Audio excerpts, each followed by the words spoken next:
CASSVILLE Technology Education Lab.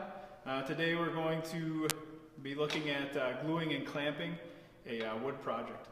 The means of doing gluing and clamping on a wood project is if we have a large panel that we can't get the size out of a regular board that we have, we then have to take multiple different boards and glue them to that size panel.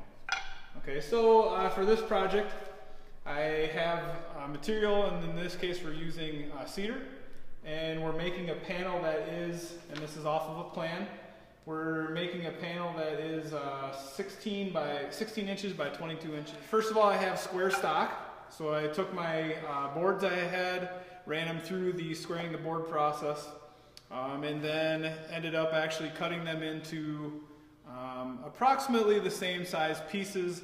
In this case, I have about a 2.5, maybe 3-inch piece, and you can see the majority of the pieces are of those widths. But again, the pieces of stock are square, which means the ends are square and parallel, along with the sides are square and parallel, and then it's planed down to a certain thickness. Okay, so we are going to use these square pieces to make a board that is, again, 16 inches by 22 inches. I have a bar clamp. Okay, so a bar clamp, again, is just a piece of steel. In other words, they call it the bar. Has a screw on the one end with a couple of holders that allow the pressure to work with the clamp, and they call it a bar clamp.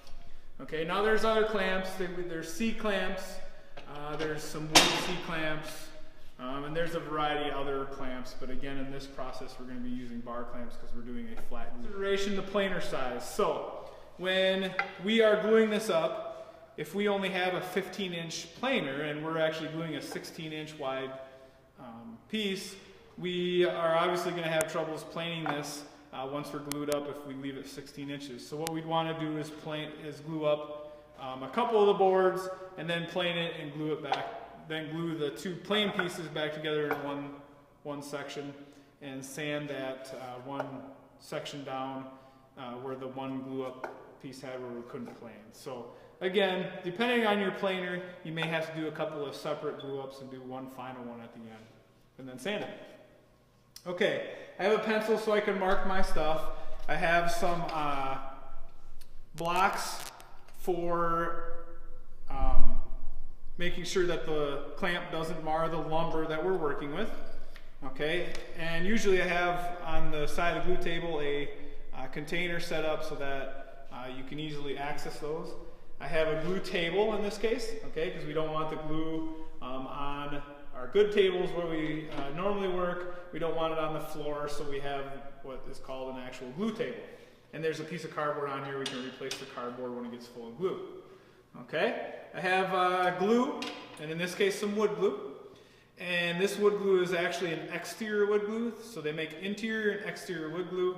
There's also synthetic glues that you can mix a hardener and a base together exterior, because actually this project alone does go outside. But in general, in the shop, and any type of project we use, I use an exterior glue just for the simple purpose. It's a possibility it could be outside. So again, a wood glue exterior. And of course we have a nice fancy little container that the wood glue. We want to make sure that when we glue it up, we're actually about 1 inch all the way around the piece larger than what the final glue up will be. In other words, what we'll do is we'll take it to the saw and we'll actually make it smaller than the 16 by 22. And I believe the piece is actually 15 by 21. So we will eventually cut it to that size, but as far as the glue up is concerned, we want it larger because as we're gluing up, our pieces could actually not be necessarily lined up with each other. So it gives us a little leeway to make the product the size it should be at the end. Our thickness is 1/4 inch over the desired thickness. That allows us to obviously plane and make sure that our glue joints are then flush for a final product. Okay? Alright, now the first step I want to do in my glue up is I want to take every one of the pieces that I have, So in this case I have 1, 2, 3, 4, 5 different pieces, and I want to mark the end grains to allow me to make sure that the grains go opposite of each other during the glue up.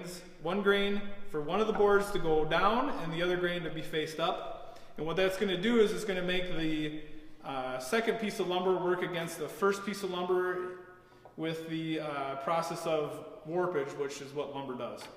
So if it works against each other, you'll still have some warpage, but you'll have less chance of a major warpage. So again, we'll mark the end grains, and that's what I have a pencil here for. And you can see here some of the pieces I've already marked, and I mark them with an arrow pointing towards the center of the tree. So if we look at the end of this grain, we can see the tree would actually go this direction, so we put the arrow pointed towards the center. Okay? And the very last one here I didn't mark, so I can see here the actual grains of the board go this direction. Okay, so my center of my tree would be pointed actually towards me. So I'm going to put an arrow pointing that way. Okay. This glue up's going to be a little bit different as we made left the backside rough on this. So I'm just going to actually take the grains, and instead of turning one upside down opposite of the other, I'm actually just going to take and turn it end for end. Okay, and that turns my grain pattern. Okay.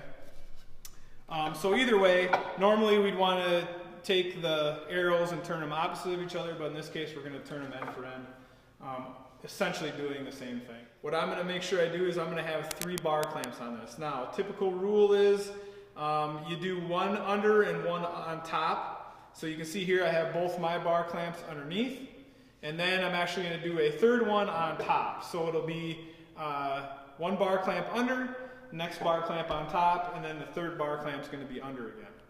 Now, typically what you don't want to do is space them any further than 15 inches apart. Okay, in this case I have 3 clamps. My board is only 16 inches long, so it's pretty hard for me to obviously space them 15 inches apart. I usually, by rule of thumb, go 8 inches, but technically they say 15 inches. So in this case they're actually going to be spaced about 6 inches apart, which is okay also. Biggest thing is you just have to remember on the very end you have a screw with a screw handle, and you have to be able to turn those without getting in the way of each other.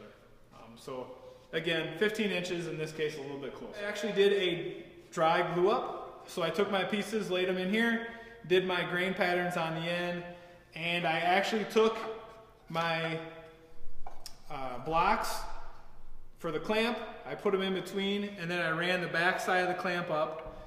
So you take and squeeze the side of it, and you can run the back side. I ran it up so that my scrap piece was actually up flush against it. And I just take these out so I can do my glue up. Now I set both clamps that way, and I actually take the third one, and I will do that also, running the clamp up, leaving enough space for the blocks in between. The biggest thing I find that people make a mistake with is the actual screw itself. You need to make sure that you screw it all the way back, okay, and not have it forward, because by the time you go to tighten it, then you won't have enough of the screw in order to make sure it's tight. Okay, so make sure that's spun all the way back, and you should be fine. High medium pressure to the glue up. Now I'm going to go ahead and I'm going to put glue on this. Some sources will say put glue on both mating surfaces. In this case we're just doing the end grain between 2 boards. They say put glue on both mating surfaces. I've found if you put enough glue on one mating surface, you usually have enough glue. The key is to put fairly light pressure, not over amounts of pressure on the clamps, because the pressure on the clamps actually will run the glue out of the glue joint. So again, biggest thing is make sure that there's just not over amounts of pressure, which we will do. Okay, I turned my boards. We should be set. Now, as I go down through these, I like to turn these up, okay, towards the ceiling, and then I take my glue bottle, and I put just a fairly even amount of glue, and again, not excess amounts of glue on the side of the board, or the end grain, or the edge grain, excuse me. And then I like to take my finger and I smear the glue across the whole entire edge of the board.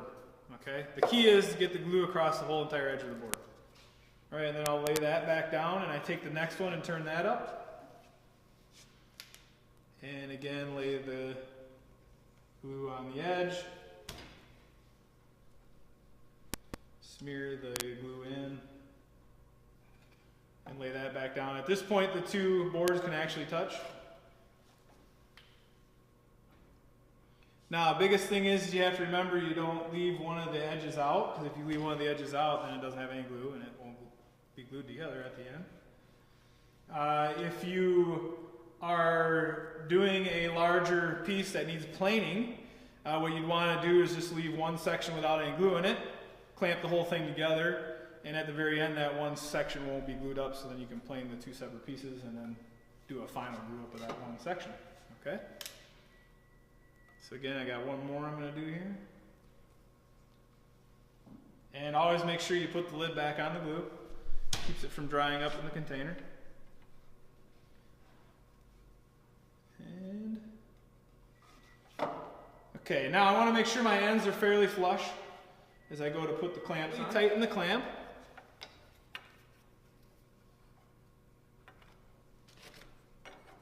With my scrap pieces in between. Okay, now like a rubber mallet or something like that might come in handy here, so you can move the pieces side to side to try to get the ends lined up. In my case, I just make sure I don't have too much pressure on the clamp, so I shouldn't have that problem.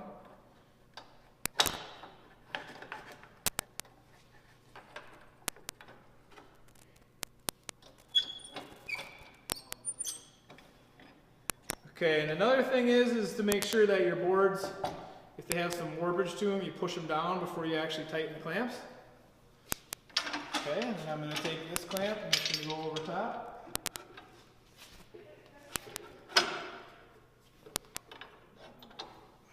The scrap wood here is a little bit bigger than the other.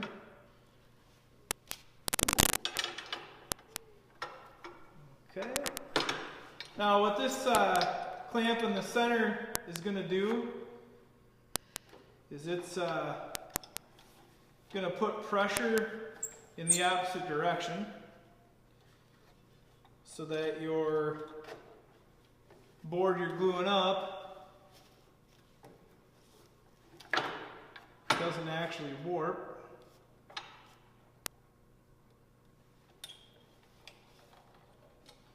Because just from the clamping it'll put pressure in the center and want to warp it up. So that's why we put another clamp towards the middle.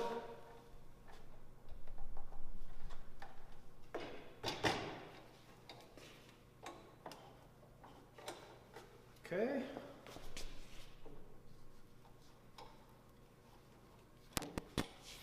And I'm just going to try to turn these clamps in unison best I can and not over amounts of pressure. Okay. And that concludes our glue that's squished out of the glue joints. Okay. That glue, once the glue sets up, so the glue takes about 12 hours or so. Actually, they say an hour, but to really set up good, it takes about 12 hours. Okay, and this stuff will harden outside of here. Some people believe in wiping it off. I don't believe in wiping it off because what it does is it actually pushes glue into the grain pattern of the wood. So I just allow it to dry like that, and then I take a paint scraper, okay, at the very end, and I scrape the glue off. Now what you don't want to do is you don't want to run this glue when it gets hard. You don't want to run that through the planer. So you make sure you scrape it off with a paint scraper, and then you can plane it. So again, leave the glue that's squished out of the joints there, let it dry, scrape it off later. Okay? And then of course after you're all done with the entire glue up and the scraping, then we plane it one last time, and we take time to then use our squaring the board techniques and cut it lengthwise and widthwise to the finished size. So that concludes our glue up and clamping process.